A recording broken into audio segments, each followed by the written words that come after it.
বিশ্বজুড়ে যে এখন যুদ্ধের দামামা বাজছে, তার আসল কারণটা কি শুধু ধর্মের লড়াই বা সীমা দখল? একদমই না। একটু গভীরে তাকালে দেখবেন এর পিছনে রয়েছে সম্পদের পাহাড় আর গদিতে টিকে থাকার লড়াই। বড় বড় দেশগুলো আমাদেরকে দেখায় যে তারা প্রযুক্তি এবং গণতন্ত্রের ধারক, কিন্তু পর্দার আড়ালে তারা জ্বালানি মাফিয়া। ভাবুন তো, যদি পৃথিবীর সমস্ত তেলের চাবিকাঠি মাত্র একটা দেশের পকেটে থাকে, তবে তারা গোটা দুনিয়াকে হাতের পুতুলের মতো নাচাতে পারবে কিনা? আপনার কাছে প্রশ্ন রইল। বর্তমানের এই টালমাটাল ভূ রাজনীতি আসলে সেই চাবিকাঠি দখলেরই এক মহড়া। কেন আমেরিকা মধ্যপ্রাচ্যের ওপর এত মরিয়া? কারণটা খুব সাধারণ, পেট্রোডলার। আপনি যদি বিশ্ববাজার থেকে তেল কিনতে চান, আপনাকে ডলার দিয়েই কিনতে হবে। যদি কোনো দেশ সাহস করে বলে যে আমি নিজের মুদ্রায় ব্যবসা করব, তবে পরের দিনই দেখবেন সেই দেশে গণতন্ত্র আনার নাম করে যুদ্ধ শুরু হয়ে গেছে।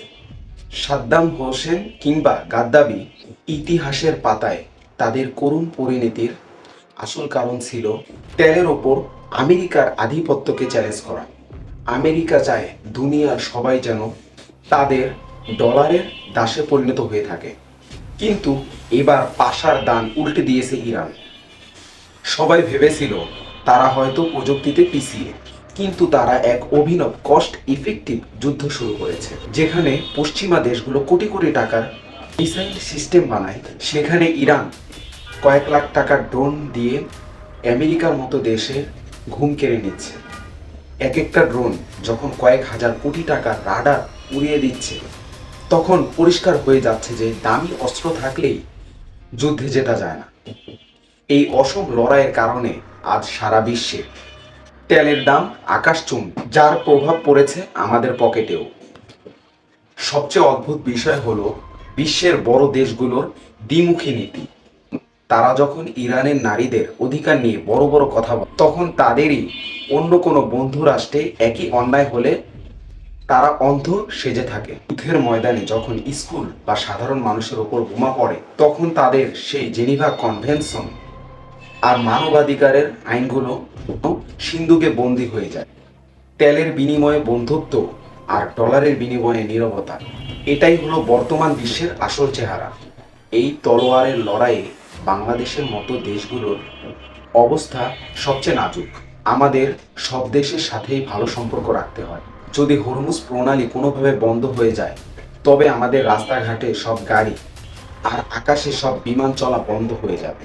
এই যে অন্যের ওপর যে অতি নির্ভরশীলতা, এটাই আমাদের বৈদেশিক নীতিকে বারবার কোণঠাসা করে দেয়। ভবিষ্যতের যুদ্ধটা আর শুধু ট্যাঙ্ক বা বন্দুক দিয়ে হবে না। ভয়ঙ্কর বিপদ আসছে সাইবার স্পেস বা সমুদ্রের তলদেশ থেকে। যদি সাগরের তলার ইন্টারনেট কেবলগুলো কেটে দেওয়া হয়, তবে পুরো দুনিয়া অন্ধকারে ডুবে যাবে। আর যে দেশগুলোতে আমেরিকা তথাকথিত শান্তি আনতে গিয়েছিল, সেখান থেকে জন্ম নিয়েছে হাজার হাজার উগ্রপন্থী। আগে তারা অস্ত্র ধরত, এখন তারা ড্রোন বা রাসায়নিক অস্ত্রের দিকে ঝুঁকছে। এই অশান্ত পৃথিবীর দায় কি শুধু লড়তে থাকা ছোট দেশগুলো, নাকি সেই দেশগুলো যারা নিজেদের স্বার্থে এই অশান্তির বীজ বপন করেছে? উপসংহারে একটা কথাই বলা যায় যে আন্তর্জাতিক সম্পর্কের ডিকশনারিতে বন্ধু বলে কোনো শব্দ নেই, আছে শুধু জাতীয় স্বার্থ। আজ যারা আমাদের ওপর ছড়ি ঘোরাচ্ছে, তারা ইতিহাস ভুলে গেছে। যখন ইরানের মতো দেশগুলো নিজের পায়ে শক্ত হয়ে দাঁড়াবে, তখন তেলের এই দাদাগিরি থাকবে না। আমাদের মনে রাখতে হবে, সার্বভৌমত্ব কখনো দানে পাওয়া যায় না, এটা আদায় করে নিতে হয়। তা হয়তো সময় বলে দেবে।